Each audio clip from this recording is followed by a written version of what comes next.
Hello, good evening बच्चों। तो अभी तक हम इम्यूनिटी आप लोग को पढ़ा रहे थे, उसमें अभी बहुत टॉपिक बचा हुआ है, उसको हम धीरे धीरे क्लियर करेंगे।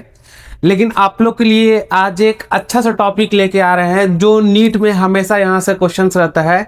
इस चीज़ को अगर आप क्लियर करते हैं तो आपका लैक ऑपरेंट एक टॉपिक है, मॉलिक्यूलर बेसिस ऑफ इनहेरिटेंस का क्लास 12 का चैप्टर्स है, और वहां पे एक टॉपिक आता है लैक अप्रोन। इस लैक अप्रोन को पढ़ने के लिए सबसे पहले हमको जरूरत पड़ेगा बेसिक कॉन्सेप्ट को क्लियर करने के लिए जीन रेगुलेशन। सबसे पहले हम लोग पढ़ेंगे जीन रेगुलेशन होता क्या है। इस जीन रेगुलेशन को अच्छे से क्लियर कॉन्सेप्ट करके देन मूव कर जाएंगे हम लोग लैक अप्रोन की तरफ से। आप बच्चों इस लेक्चर को बहुत अच्छे से देखें और कॉन्सेप्ट को क्लियर करें, आपका क्वेश्चन जरूर बनेगा नीट एग्जाम में। और यहां से एक क्वेश्चन हमेशा फिक्स है, that topic name is gene regulation. हम स्टार्ट करते हैं जीन रेगुलेशंस।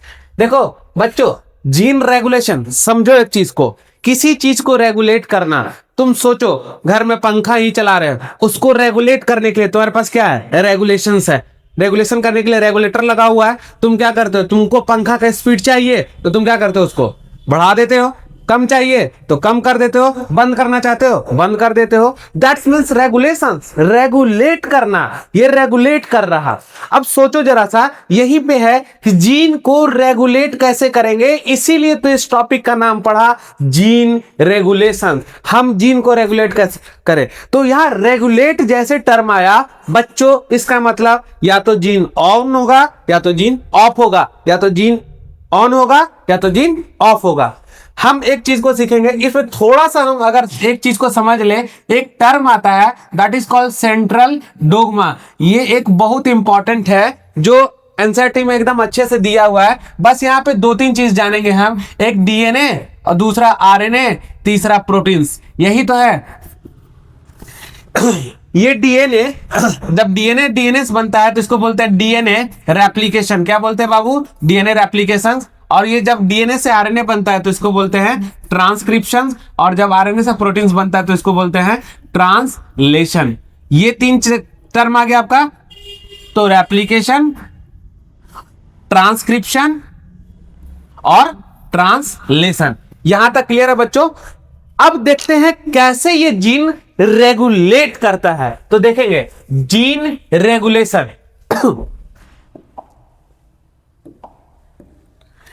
यहां पर एक टर्म है जीन, इसको क्या करना है? रेगुलेशन कराना है। क्या कराना है बच्चों? रेगुलेशन। देखो पहले जीन ऑन है, फिर जीन क्या हो जा रहा? ऑफ हो जा रहा। दैट्स मीन्स जब जीन ऑन होगा तो ये 100% वर्क करेगा। जब ये वर्क करेगा तो जरूर यहां एनर्जी लगेगी, यानी ये कैसा प्रोसेस होगा? Active process. कैसा प्रोसेस होगा? एक्टिव। और यहां पे क्या होगा? एनर्जी लगेगा।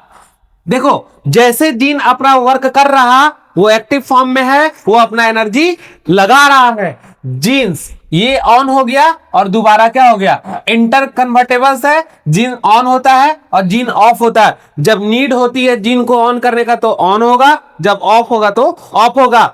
उसके अनुसार तभी तो इस टॉपिक का नाम चल रहा जीन रेगुलेशन। अब देखो समझो इस बात को, ये जीन क्या कर रहा? यहाँ पे जीन को क्या? डीएनए। ये डीएनए से क्या बनाया बताओ? एमआरएनए। क्या बनाया बच्चों?